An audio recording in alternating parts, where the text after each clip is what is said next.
Pemirsa Metro TV Lampung, ada masih bersama kami di Bedah Tajuk Lampung Pos dan masih bersama dengan Bang Mustaan Basran. Baik Bang, ada nggak Bang catatan kita terjadi kebakaran intensitasnya ya. Jadi ada catatan kita dapat dari BPBD Bandar Lampung. Khususnya di Bandar Lampung itu sudah 36 kali selama Agustus. Artinya rata-rata bisa 1 sampai 2 kali ya sehari ya.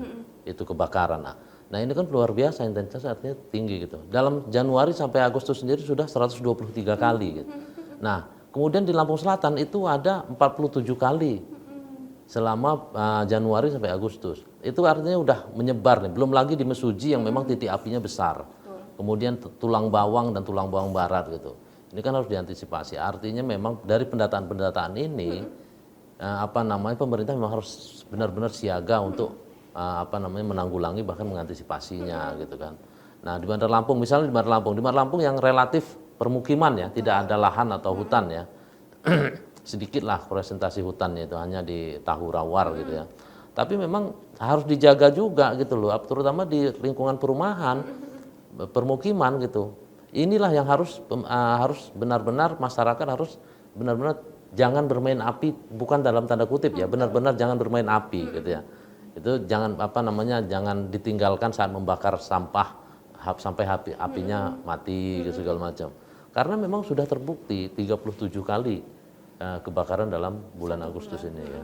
Nah tadi kan selain dari pemerintah sendiri juga masyarakat itu yang harus ditekankan atau kesadaran masyarakat yang harus ditingkatkan begitu ya Pak? Iya, nah itulah sebenarnya itu juga sebenarnya tugas pemerintah untuk memberikan edukasi ke masyarakat gitu loh. Masyarakat kan juga selama ini kan mana tahu sih El Nino seperti apa, kemudian juga apa mereka tahu sih ada level-level dampaknya kan. Sekarang ini level El Nino di Lampung itu sudah level moderat. Artinya suhu bisa mencapai 36 derajat Celcius lebih gitu. Artinya kan memang suhunya luar biasa panas gitu loh. Nah, ini masyarakat kan nggak tahu. Apa sih dampaknya nanti kalau suhunya naik segini kan gitu. Artinya memang pemerintah harus memberikan edukasi ke masyarakat. Jangan sampai lalai. Mulai dari mungkin anak-anak sekolah ya, terutama anak-anak yang mereka mungkin iseng membakar sampah gitu ya di sekolahnya gitu. Itu jangan lupa harus sampahnya pada saat api belum mati itu jangan ditinggalkan. Gitu.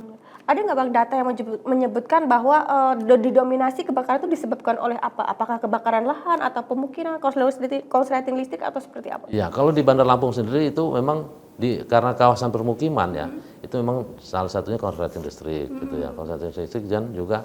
Tapi memang ada beberapa kasus di daerah-daerah kabupaten kota itu yang memang karena puntung rokok.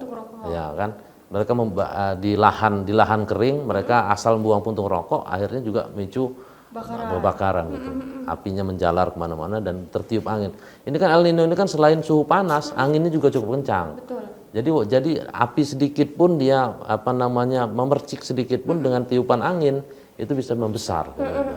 Kemudian kerugian apa saja Bang yang diakibatkan oleh kebakaran ini Bang? Nah itulah yang makanya kita harus jadi contohkan kalau dia sebenarnya kalau di lahan dan hutan itu kerugiannya bukan cuma ekonomi saja, cuman ekologi. Artinya bakal varietas-varietas tanaman-tanaman endemi, tanaman-tanaman endemi daerah itu hilang karena terbakar gitu. Kita khawatir nanti tidak ada lagi tanaman-tanaman khas yang ada di daerah itu. Itu harus dijaga. Kalau kerugian ekonomi jelas. Di hutan maupun di permukiman itu jelas. Di permukiman jelas merugikan harta pemilik harta. Kemudian kalau di hutan jelas merugikan secara ekonomis mereka kemungkinan yang mencari penghidupan di hutan dengan hasil non kayu itu jelas hilang gitu ya. Misalnya orang cari buah, orang nyadap getah di hutan gitu pasti hilang karena terbakar itu. Nah, jadi itu dampak. Kemudian sudah ada belum Bang upaya sosialisasi tadi seperti yang disampaikan Abang bahwa harus ada edukasi kepada masyarakat. Apakah itu sudah dilakukan atau belum? Nah sebenarnya itu sampai sekarang sih kalau kita lihat memang belum ada ya secara langsung ya. Tapi memang mereka sampai sekarang pun mestinya kan ada minimal stiker. Betul. Stiker kan imbauan jangan buang bakar sampah sembarangan atau seperti apa gitu. Atau mungkin mereka mestinya membuat pengumuman di media massa gitu kan ya, yang harus diketahui orang banyak bahwa jangan begini loh dampaknya El Nino ini seperti ini gitu. Sekarang kita masuk El Nino level moderat, 36 derajat Celcius ke atas suhu udaranya. Jadi masyarakat diimbau untuk tidak ini 1, 2, 3, 4 karena akibatnya 1, 2, 3, 4. Nah gitu kan ya. Itu kan harus tersebar luas itu. Nah salah satu caranya adalah dengan media massa.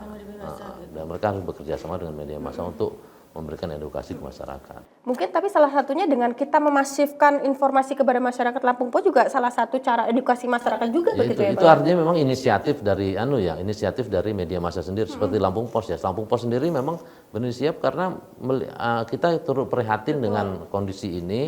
Jangan sampai misalnya nanti banyak terjadi kebakaran di beberapa negara yang akhirnya memang memberikan dampak yang luar biasa, kerugian secara ekologi, kerugian secara ekonomi, itu kan jadi dampak yang buruk lah, terutama nanti justru ke depan juga, bukan hanya dampak hari ini ya, dampak nanti ke depan. Gitu. Ada nggak Bang prediksi kapan berakhirnya El Nino ini akan berakhir gitu Bang? Kalau prediksinya BMKG kemarin sih itu memang di akhir September itu yang berakhir ya, tapi memang artinya kan gini, badai El Nino ini kan memang mengikuti musim panas, musim kemarau gitu ya. Memang musim kemarau itu berakhir di September kan gitu ya.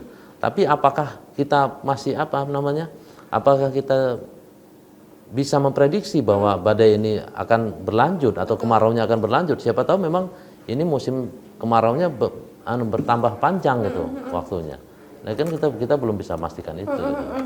Nah mungkin kalau dari edukasi atau imbauan dari pemerintah pusat ke daerah turun gitu ada nggak Bang? Atau mungkin seperti apa gitu upaya-upaya yang dilakukan dari pemerintah pusat atau ya, daerah? mestinya memang Kementerian LHK juga harus proaktif ya untuk ini ya. Tapi ternyata memang sampai sekarang belum ada sama sekali ya imbauan segala macam. Bahkan misalnya mereka hanya menyiapkan BPBD di kabupaten kota itu hanya menyiapkan siaga. Padahal sebenarnya jumlah mobil pemadam kebakaran yang paling banyak itu hanya di Bandar Lampung, ada 14. Di daerah kita nggak tahu berapa jumlahnya gitu ya. Nah, sepertinya misalnya kalau apalagi daerah di Lampung ini banyak sekali hutan, mestinya memang misalnya Dinas Kehutanan atau BKSDA Badan Konservasi itu menyiapkan helikopter untuk pemadam kebakaran gitu kalau memang serius ya. Tapi ini kan sementara ini, itulah yang kita dorong bahwa ayo loh serius kita tangani ini kalau memang ini gitu loh, kerugiannya luar biasa. Oke, kita jeda sejenak. Oke. Pemirsa Metro TV Lampung jangan kemana-mana, kami akan kembali sesaat lagi. Tetaplah bersama kami.